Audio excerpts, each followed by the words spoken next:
Hello, welcome back to Let's Talk NBA with Rick Manarino.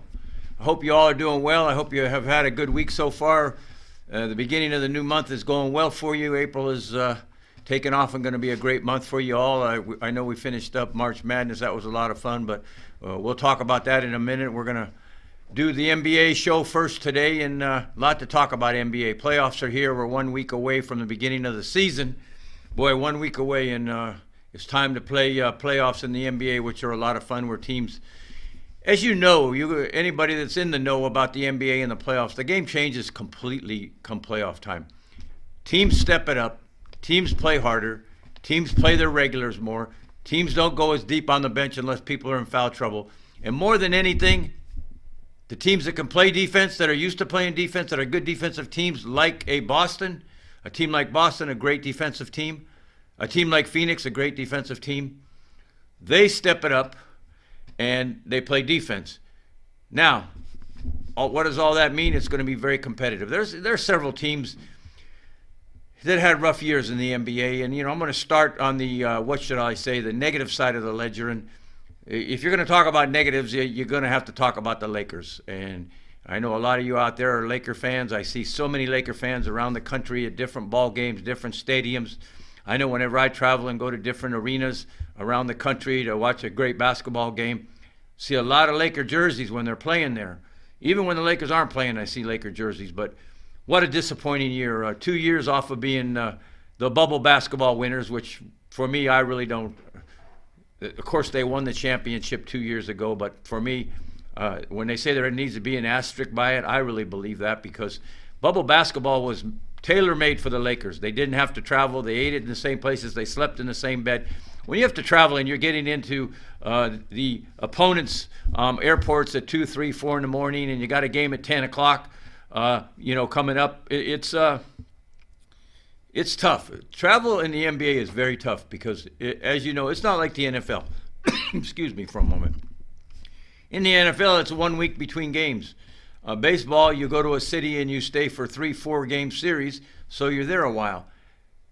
NBA is a tough beast in that you play one game, maybe 2 games in the playoffs, and you turn around and go to the other city, so you don't stay for long. But you get into the Lakers, and congratulations on their win 2 years ago in bubble basketball. Again, I don't find it to be relevant, even though their name's on the trophy. The thing about the Lakers this year, I've been a fan for a long time. I've had season tickets. I lived in L.A., and I was a very faithful Laker fan for many, many years, from the days of Magic Johnson. And I saw a lot of teams, a lot of championships, overcome a lot of injuries, some great coaching. This year, all I heard from the Lakers was a bunch of excuses. Injuries, COVID, poor coaching, poor general manager, poor deals made, put themselves in a bad position. I remember in August, when they were in camp, and I was watching all the fanfare about the Lakers and how they were going to be in the championship and how they were going to win it this year. And I saw that in August, all these guys talking. We got Russell Westbrook. We got Carmelo Anthony. We got Malik Monk. We got all these guys. Avery Bradley. Dwight Howard's coming back. Big deal. But somehow, some way, the Lakers didn't make the playoffs. Now, 10 teams from the West and 10 teams from the East make the playoffs. You got to be pretty bad to not be a playoff team. I mean, you really got to be bad, particularly in the West, where teams under 500 in that 8, 9, 10 spot are going to make the playoffs. Teams under 500. I'm a believer if you're under 500, you don't make the playoffs. That's just the way it is. You're not good enough. But in the East, interestingly, the teams that are in the 10 spot, the last spot, 10, 9, 8, all got 500 or better records. So the East, a lot better records. In the West, the Lakers made excuses all year. I look at a team like the Clippers. They're 2 stars out. And I mean stars. But they fought, and they've got a 500 record. I think they're exactly 40-40 right now. Or 41, it's close. But they are a 500 ball club. I look at a team like Denver. You got Porter Jr., you got Murray out. 2 stars. Denver's in the 5-6 spot? They're fighting for that.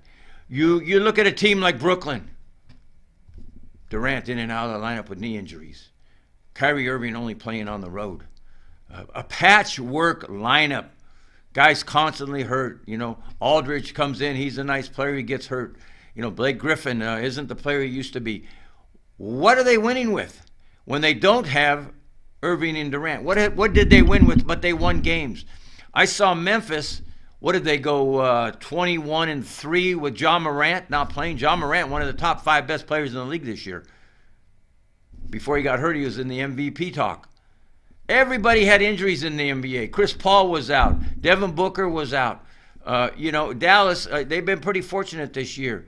But they did lose Tim Hardaway Jr. But what did Dallas do? They were smart, and they went out and got Spencer Dinwiddie, who has been a remarkable, remarkable difference for them. Boston had their injuries this year. They go out and get that kid White from San Antonio. What did the Lakers go out and get?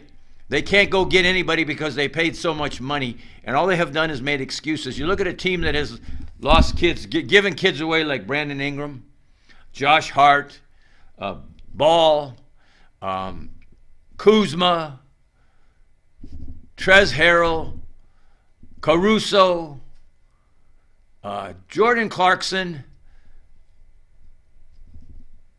The Lakers had a lot of good players. The Lakers had a lot of good players on that team. I mean, of course, you give up Brandon Ingram and Josh Hart for Anthony Davis, but what has Anthony Davis done in the last 2 years? Yes, he came in and we won in bubble basketball. We being the Lakers. I just don't buy the excuses. And I read a very interesting article about that, and I won't comment on who the person was that wrote it and spoke on it. And he said, with LeBron, it's about a 4-year deal because when he comes in, he does everything his way. They win some games in the beginning. They win the championships. And by the time the 4th year is up there, they've exhausted draft picks. They've exhausted the players. He's had to be the star. And after about 4 years, LeBron is done with the team. And his contract is up after next year, I believe. And we'll see what's going to happen. I know he wants to play with his son and all that. And LeBron had a great year, but LeBron had a great year for LeBron. Shot a lot. Passed it, did whatever he had to do to pass people and get right on top where he's going to end up being the leading scorer in the NBA here probably next year. He's going to go right past Kareem Abdul-Jabbar, but he went by Karl Malone this year and he's leads in things like assists and all kinds of stuff. But LeBron, you had a great year. Let me ask you, sir, how did your team end up? 11th or 12th. Okay. Well, congratulations on your great year, and I'm sure you'll play 2 of the last 3 games just so you can win the scoring title. Let's watch it, folks. Let's see what LeBron does. Is he going to play with games that don't mean anything and not win the scoring title? Because you've got to play a specific amount of games to be eligible for the scoring title. He's got to play 2 more games out of 3. Is LeBron going to play 2 out of 3 games to get the scoring title? I'm not going to comment on it. I just think that he's a great player. He's had a great career, but there's a lot of carnage behind him. That's all I'll say. A lot of carnage behind him. What the Lakers gave up for Russell Westbrook is a joke. It really is a joke. And those are guys that helped them win that championship. But anyways, let's move away from the Lakers. Let's talk about teams that are going to be in the playoffs. And again, I was telling somebody today, and they agreed with me. I said, have you watched the Clippers play this year? And they were like, yeah, they're the hardest working team in the NBA. And I go, that's exactly the point I wanted to make to you. The Clippers play hard every single night. The Lakers don't play hard every night. They don't play defense every night. They give up 144 games a night. The Clippers play hard every night. Denver plays hard every night. Those are guys that have had to play harder because they lost big names. And guess what? They're going to be in the playoffs. Now, speaking of the playoffs, we do start in a week. The play-in starts, and then on the weekend we got everybody getting serious about it. But we'll start with the play-ins, and who's ever playing whoever, the play-in is the play-in. Going to be tough to beat Phoenix. Phoenix is an extraordinary ball club that is loaded. They got a lot of ball players. Phoenix plays well together. They're well coached. It looks to be their year. But, there's other teams out there, some fine teams, particularly in the East. You've got that group at the top there. You've got Miami, who's really, really loaded. I mean, they've been in and out of the lineup. Jimmy Butler doesn't play half the time, and they've had some injuries. P.J. Tucker's been out a little bit. So they've had their own injuries, but when that team is at full strength, I look at Miami and I say, my goodness, they may be very hard to beat. They got a lot of talent there. I see no weakness in Miami. Duncan Robinson's got to make the three for them. That's really an important part of their game. But if Butler's going and, Kyle Lowry, I mean, they got Butler, Kyle Lowry, Adebayo, Tyler Hero, Duncan Robinson. This is really a good basketball team. I think you're going to see Lowry, who's had an okay year in Miami, but I really think he's going to pick it up this playoff season. So Miami's going to have the number one spot in the East. Phoenix is going to have the number one spot in the West. And don't be surprised if they play each other, because I think they're two superior ball clubs. I think they're both going to be there. I think the biggest risk will be in the East. Boston has the ability, but I just don't think Boston can win it with two guys. And when I talk about defense stepping it up, Tatum and Brown are not going to have the prolific playoffs that they had, the games that they had during the season. I think they're going to be shut down. And if you shut those two guys down in Boston, there's a lot of problems. I know they got some good veterans on that team, but I just don't think Boston has enough. Philadelphia,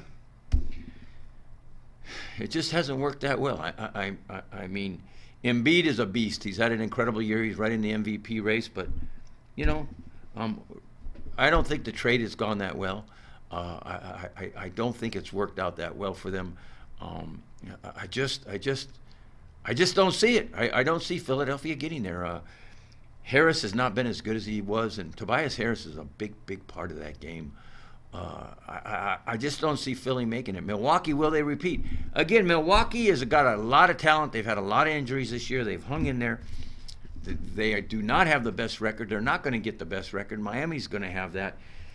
Milwaukee, as long as you got Giannis, you're good. Middleton is a good player. Holiday is a good player. These were the leaders. They need some other guys to step up in Milwaukee. They need Bobby Portis to continue to do stuff. Bobby Portis hasn't been as good the last couple of weeks. Maybe he's tired. Milwaukee really needs him to play well. Bobby Portis has got to step up for them. He's a big key.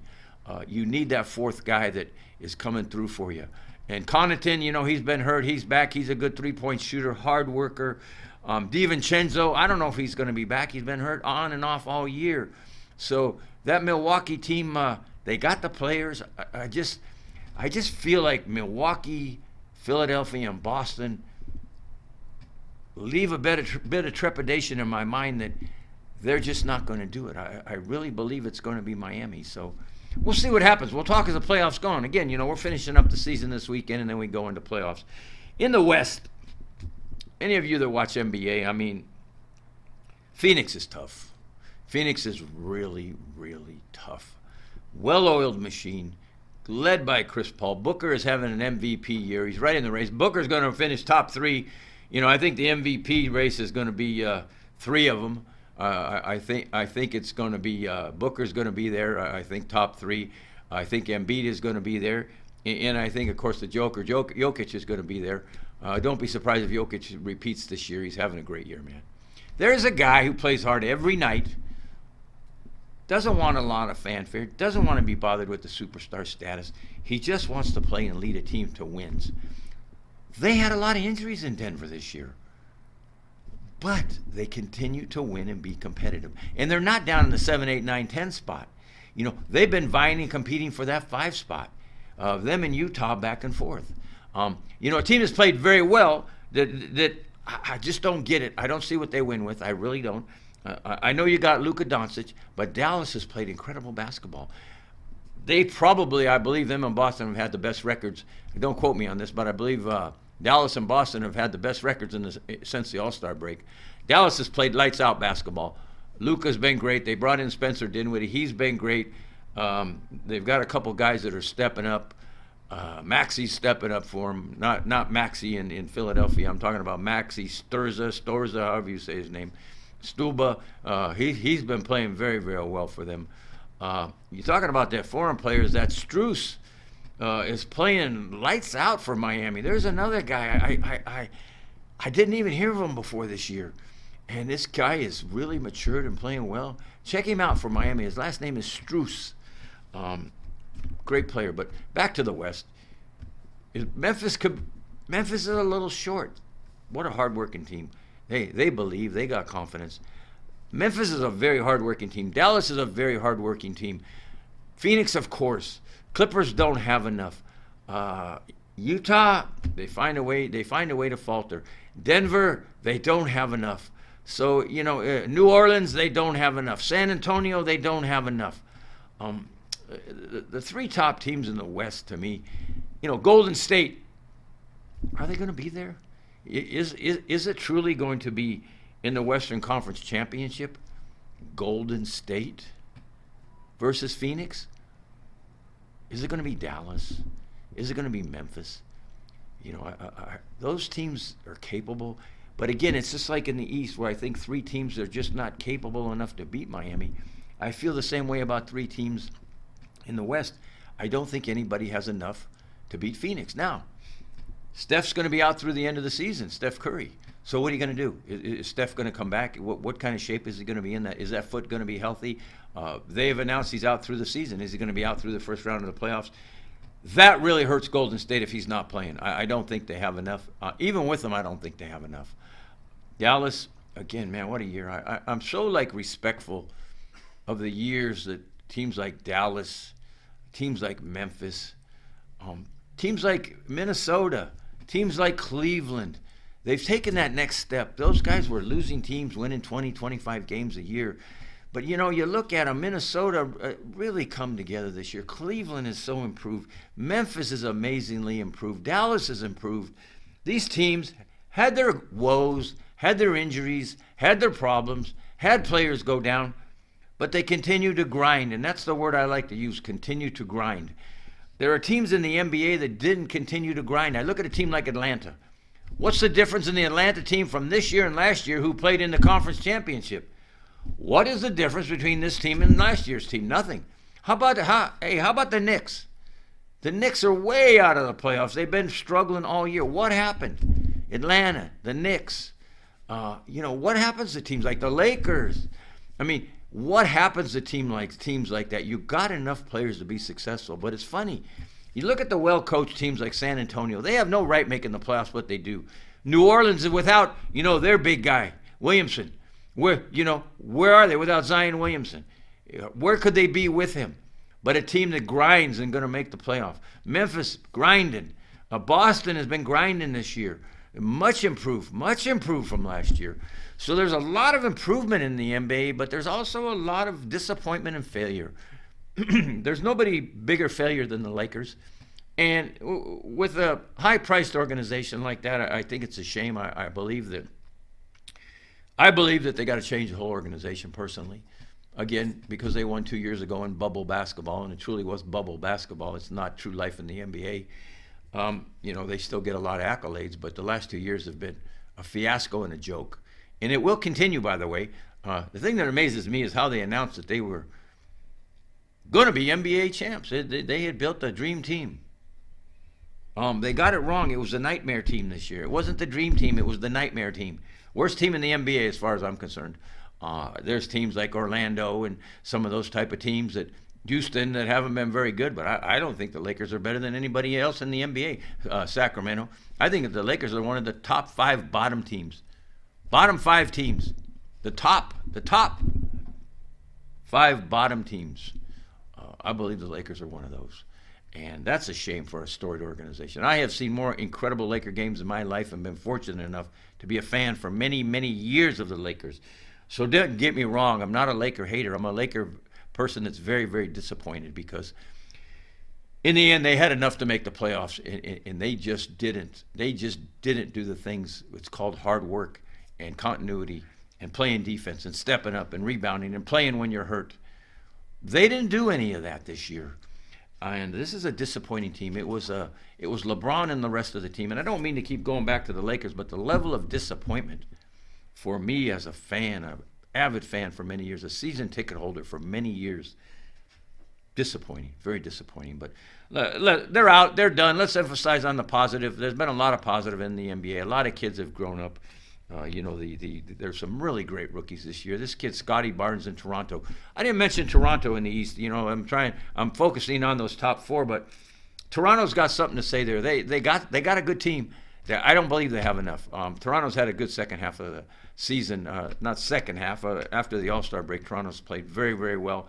They got some good players in Toronto. They hustle. They miss a guy like Lowry, but Toronto, again, they'll play well in the playoffs. They're not going to make it to the championship round. And, again, I think it's going to end up being a Miami versus Phoenix. And that's pretty much my thought. But I want to know your thoughts. What did you think about the year? Tell me about the disappointments. There were a lot of them. Again, particularly, I don't want to say their name again, but there's been some real particular disappointments in Lincoln. There's been some hard-working teams. I've seen nobody else work harder than the Clippers and Denver to get into the playoffs. Those are two incredibly hardworking teams. Watch them sometime. They're fun to watch. Phoenix is just a bunch of masters at what they do and well coached. So playoffs are coming up. Let's enjoy it. We'll talk a lot about betting trends and how you should bet the playoffs and, home games, away games, travel, back-to-backs. What adds up to a spicy betting season during the NBA playoffs? I'd like you all to make some money in the playoffs. I'll give you some tips next week. I'm really, really, really looking forward to the NBA playoffs this year. It should be competitive, but you heard it here first. Phoenix versus Miami in the championship, in my opinion, and Phoenix winning it all this year. Hope you enjoy it. Hope you enjoy the rest of the season. Love to get in here and talk about NBA, and let's talk NBA. Thank you for following us. I really want to thank you to all the followers. I want to thank you for sharing, following us on the YouTube and Roku TV and here at WWDBTV. We appreciate your viewership and watching us and tuning in to me every week. Thank you so much. God bless. Have a great weekend. Enjoy the NBA playoffs coming up in 1 week. Have a great day, great weekend. Thank you.